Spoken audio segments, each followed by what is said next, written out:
السلام علیکم ورحمۃ اللہ۔ حضور نقیب الاولیاء نے کیا ہی خوب لکھا ہے، مرنا لکھ دے نہ میرے نام سے جینا لکھ دے، مرنا لکھ دے نہ میرے نام سے جینا لکھ دے، اے میرے کاتب تقدیر مدینہ لکھ دے۔ کاش دل کی تمنا کا بھرم رکھنا ہے، کاش دل کی تمنا کا بھرم رکھنا ہے، اس انگوٹھی پہ محمد کا نگینہ لکھ دے۔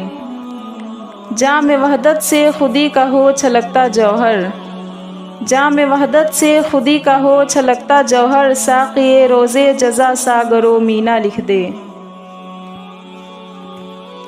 آج میں موت اور قبر کے بارے میں بیان کروں گی اور یہ بھی بتاؤں گی کہ کس وقت ایمان لانا بیکار ہے۔ ہر شخص کی عمر مقرر ہے، نہ اس سے گھٹ سکتی ہے نہ بڑھ سکتی ہے۔ جب زندگی کا وقت پورا ہو جاتا ہے تو حضرت عزرائیل علیہ السلام روح نکالنے کے لیے آتے ہیں۔ اس وقت مرنے والے کو دائیں بائیں جہاں تک نظر جاتی ہے فرشتے ہی فرشتے دکھائی دیتے ہیں۔ مسلمان کے پاس رحمت کے فرشتے ہوتے ہیں اور کافر کے پاس عذاب کے۔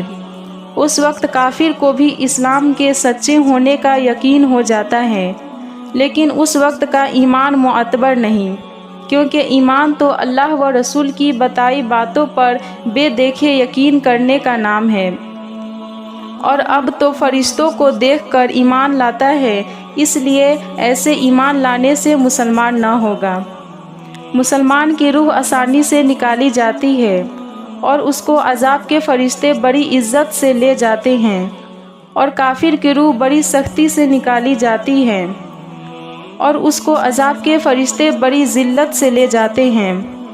مرنے کے بعد روح کسی دوسرے بدن میں جا کر پھر پیدا نہیں ہوتی، بلکہ قیامت آنے تک عالم برزخ یعنی برزخ دنیا اور آخرت کے درمیان ایک اور عالم ہے جس کو برزخ کہتے ہیں۔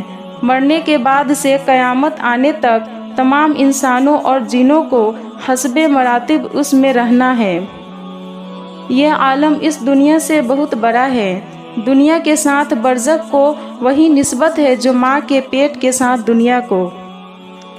برزخ میں کسی کو آرام اور کسی کو تکلیف میں رہتی ہے۔ یہ خیال کہ روح کسی دوسرے بدن میں چلی جاتی ہے، چاہے آدمی کا بدن ہو یا جانور کا، یا پیڑ یا پودا میں، یہ غلط ہے، اس کا ماننا کفر ہے۔ موت کیا ہے؟ موت یہ ہے کہ روح بدن سے نکل جائے، لیکن نکل کر روح مٹ نہیں جاتی بلکہ عالم برزخ میں رہتی ہے۔ اللہ تبارک و تعالی ہم تمامی کو نیکیوں کے راہ پر چلنے کی توفیق عطا فرمائے، آمین ثم آمین۔